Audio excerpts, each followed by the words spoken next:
While Bai Shan Lin Incorporated is currently in possession of 2 state forest exploratory permits granted by the Guyana Forestry Commission, no agreement exists between the Government of Guyana and the company, which allows for the holding of a 960,000 hectare concession and 400 acres of real estate. This was revealed by Minister of Natural Resources and the Environment Robert Resord while appearing before a Parliamentary Sectoral Committee on Natural Resources with a team of officials on Monday, July 14. The minister and his team were at the time answering questions related to the natural resources sector.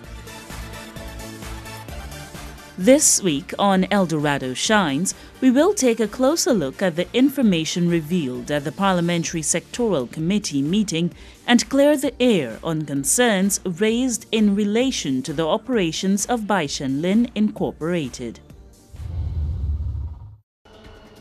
The Environmental Protection Agency and the Guyana Forestry Commission categorically state that Bai Shan Lin Incorporated and affiliated companies do not have access to 960,000 hectares of land. Rather, their legal access is to approximately 632,072 hectares. During the sectoral committee meeting, Commissioner of Forests James Singh rejected a news article quoted by a Partnership for National Unity's committee member Joseph Harmon on Bai Shan Lin's plan to invest in a $100 million venture, which would include a 960,000 hectare concession and 400 acres of real estate. Bai Shan Lin's claims are false because they do not have legal access to 960,000 hectares. The permits, which last for 3 years, allow the company to do several things: an environmental and social impact assessment, a forest inventory, and a business plan. He further explained that when this is done and satisfactorily reviewed by the GFC board, then a decision is made for it to be converted into a timber sales agreement. We have a very transparent process. In addition to publicly advertising, and as I mentioned, they have to go through the ESIA process. So in the public advertisement, the general public has the opportunity to comment if they're against it being advertised or not. And then they have a second chance at the ESIA phase when there's a public scoping and they have the opportunity to voice whatever concerns they have. And if it's an issue of land conflict and so on, the GFC and the EPA and other governmental agencies like the Ministry of Marine Affairs will certainly address those. So there is a very comprehensive and transparent process, and we ensure that the Amerindian communities are notified beforehand as well. The commissioner said the hectares mentioned as the company's concession was incorrect, and that the company only had access to 640,000 hectares, of which more than half is under the state forestry permit. I understand from the newspapers and from talking to some persons that they say that there is a document on the website. I'm not sure whose website, but certainly not Forestry Commission's website. What we will do is contact Bai Shan Lin, as we have done in the past, and ask them that if they have such information out there that it's erroneous and they need to correct it immediately. The Bai Shan Lin concessions are way above the Amerindian communities that are claiming that their lands are being encroached upon. There's a vast difference, a vast distance from it, and it's the Bai Shan Lin concessions are run by the Conservation International concession that was previously held. So they are very, very far away from the Amerindian community. And there is absolutely no possibility of them encroaching on the extension or title Amerindian land. He noted also that the company only had timber sales rights through joint ventures which Bai Shan Lin had with Sherwood Forests, Hymora Cabra, Logging, and Wood Associated Industries. Bai Shan Lin currently has 2 SFPs in the name of Bai Shan Lin, 2 SFEPs, state forest exploratory permits, and 1 joint venture with Sherwood Forest Incorporated. Those are what we call state forest exploratory permits because they are not a TSA, which gives valid harvesting rights. Basically, an SFEP is issued for a period of 3 years, during which you have to do an environmental and social impact assessment, a forest inventory, and a business plan. And only when these are satisfactorily submitted and accepted by the GFC board and the Environmental Protection Agency, then is a recommendation made for them to be converted into a timber sales agreement. So in this regime of SFEPs, Bai Shan Lin has approximately 345,000 hectares. They also have legal access to some TSAs and WCLs, that's timber sales agreements and wood cutting leases, by way of board-approved joint ventures. And these would include High Maracabra Logging, Wood Associated Industries Limited, Puruni Woods, and Quivana Woods. And these in total come up to about 275,000 hectares. So in total, we can say that Bai Shan Lin will have approximately 640,000 hectares legal access to. And I want to emphasize that of this, about 345 are only the exploratory phase. Guyana Forestry Commission has been designated as the agency responsible for the implementation of key technical aspects of RED+, including the development of the National Monitoring, Reporting and Verification System. One of the newer areas of our work, which started about 3 years ago, is in assessing forest cover change and land use as stimulated by land use such as mining, infrastructure, forestry. And we've been able to create a program of work called the Monitoring, Reporting and Verification System that allows for both proactive and reactive type of monitoring of forest cover and activities that impact on forest cover. What we have to date is a program that allows for us to not only know how much forest we have at the beginning of every period. Throughout the year, we would have activities of forestry and mining being executed. And at the end of every year, we would know how much forest we have remaining. The monitoring, reporting and verification system plays an integral role in helping the Commission determine the real impact of mining and other activities on the environment. That is a very powerful tool because it allows for us to know exactly what the impacts are of the activities that are being executed over every annual period. And in doing so, we are able to not only know what is happening and the specific geographic area in which that activity has been causing an impact, but also the extent of that impact. And this allows for us to be able to inform policy and inform strategies that can allow for better monitoring, improved monitoring programs, and a more proactive way in executing the mandate of the natural resources agencies. Guyana is making more lands and resources available for mineral production and investments in the natural resources sector. These initiatives are being pursued in keeping with the country's commitment to protect the environment. This comprehensive monitoring system being used by the GFC is fully capable of capturing all types of extractive activities being carried out in the country's forest. For any kind of program that is being executed, whether it is issuing new areas for utilization or expanding utilization in existing areas, contracting use in some areas, maybe shifting to new areas, whatever the kind of land use or land management activity that is being executed, our program of work under the MRV covers that in full. One of the greatest advantages of this program is that it allows for us to monitor the entire Guyana. So it is not selective for only existing areas which are issued for mining or for forestry activities, but for the entire Guyana. So when there are issuance of new areas or expanding of existing areas, all of this is covered within the MRV. We have had independent auditors come to Guyana and assess our protocols, both for monitoring as well as others. And they are very satisfied that they are all functional and that they are working.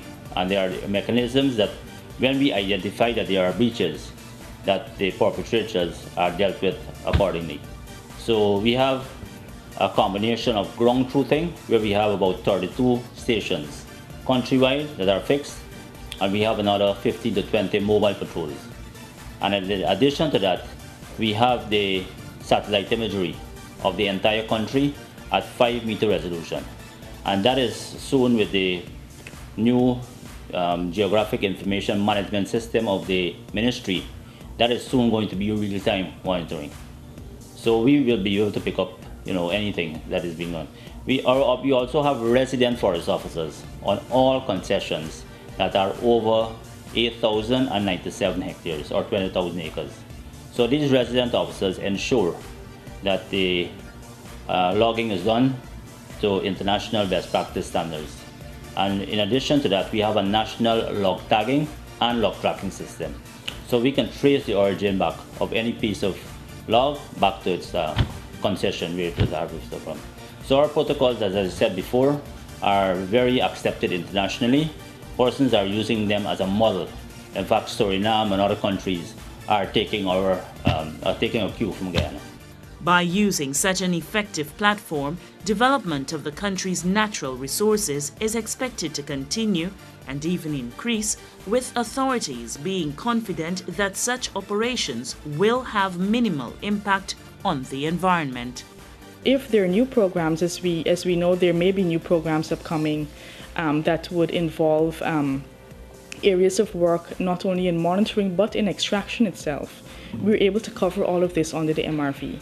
So we say this in a way that we hope gives some assurance that the platform has been built, a solid platform has been built for us to make informed decisions about where would the greatest impact be if we were to locate activities, for example, mining and forestry activities.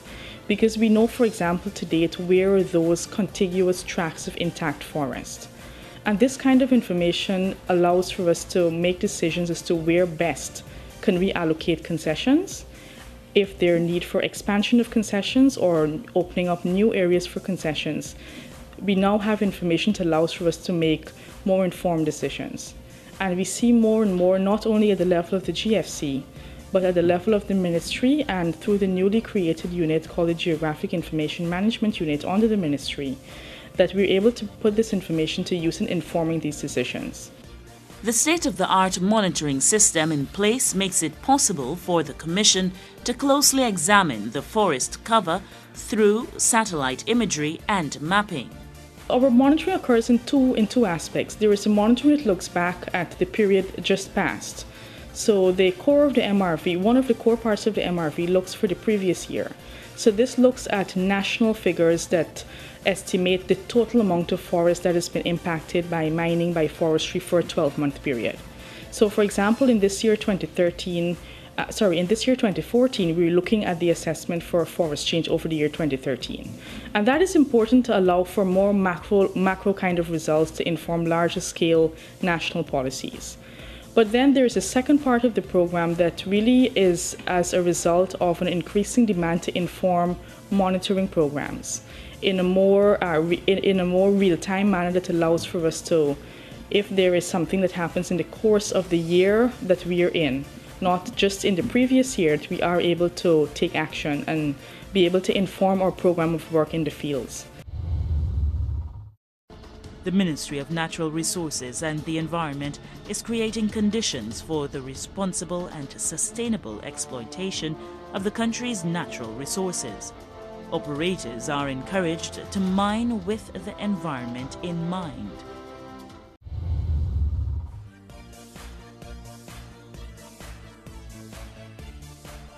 Minister of Natural Resources and the Environment Robert Persaud told miners on July 17 that the land reclamation project is designed to ensure consistency with the strategic direction of a number of overarching global mechanisms and guiding national level policy instruments such as Guyana's signatory to international conventions. This is a very new initiative, but an initiative that was born out of the decision and discussions that took place way back in 2009. And some of you around this table might be directly or indirectly be familiar with those discussions. And it was called the Special Land Use Committee that was set up to look at the conflict.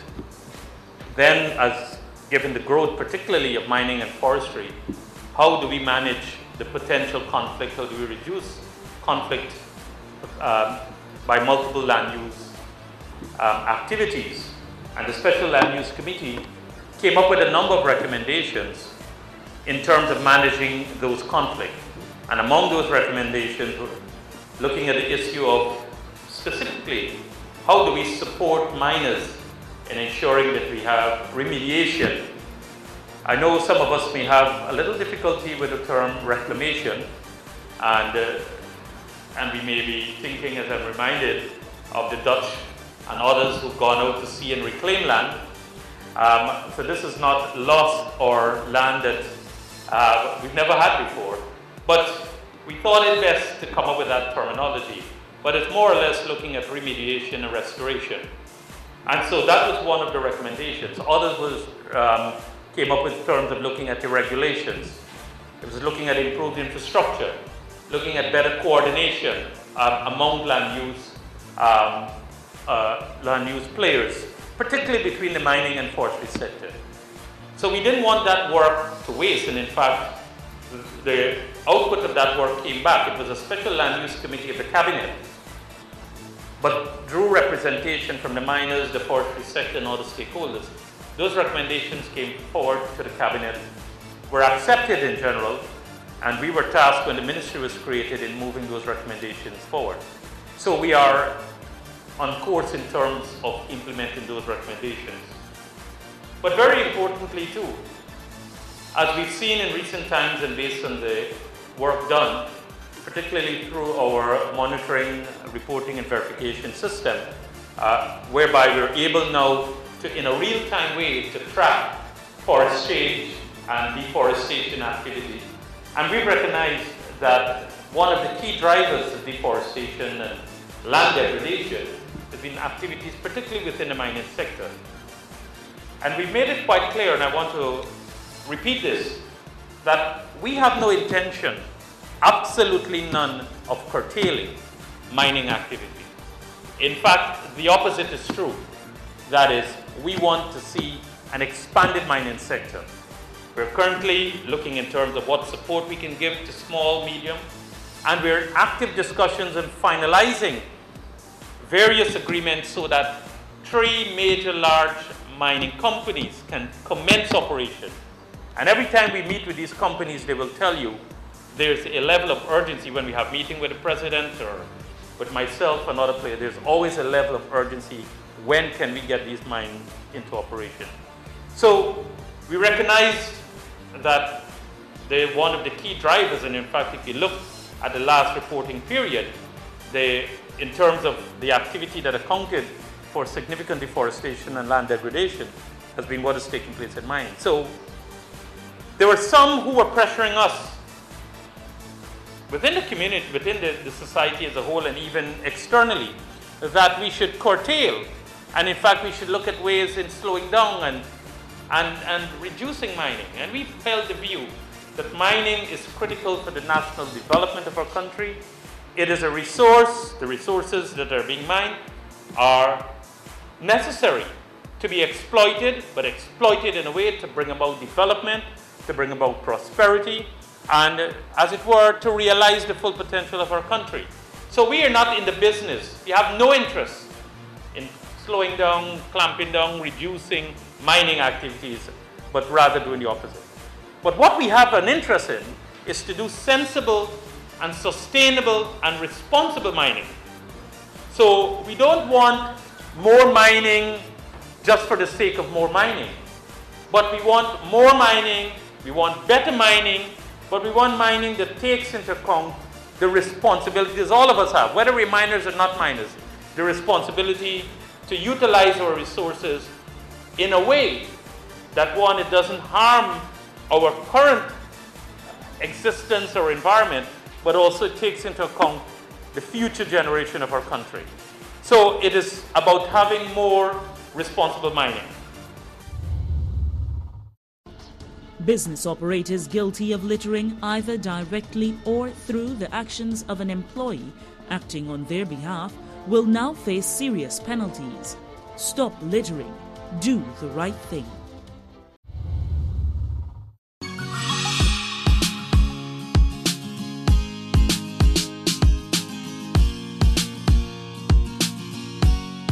Widespread dumping of garbage is unhealthy and dangerous to the environment. And environmental effects of garbage. Numerous to consider. Garbage harbors vermins and disease-carrying agents such as mosquitoes. And one can reflect on the issue of chikungunya and other diseases such as malaria. We know the garbage cans, the empty drink caps, the empty drink cans, they allow mosquitoes to breed, and that is obviously will have an impact on the health of people in and around Georgetown in the city. Not only disease-carrying agents, but things like plastic, the PET bottles, they carry toxins, and they actually absorb toxins. They act like sponge, and when they end up into the rivers and waterways, these toxins are released into the environment.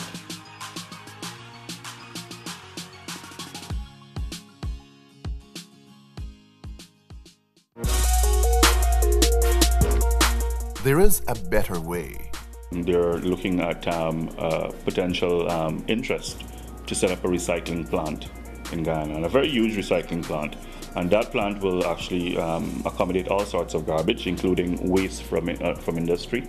We're looking at things like the paddy husks and so on, the poultry waste, manure and stuff like that, in addition to the bottles and the plastics and what's not. And converting these into products that they themselves can actually, sell back in the air. And there are also technologies that are where the EPA is looking at that as well. When we're going out to our regular industrial compliance visits and so on, we're encouraging them to adopt green technologies. So, for example, a swine rearing operation can install a simple biodigester that collects the waste, and that is formed methane, and it can be burned and used as an alternative energy source. I mean, what we're doing is just now providing the opportunities for people to start thinking along these lines, and hopefully we can work out some form of fashion to encourage them to adopt those technologies. Keeping our surroundings clean means lower health risks, less clogged drains, and a safe place for both business and pleasure. To help us achieve this, new litter prevention regulations are now in place.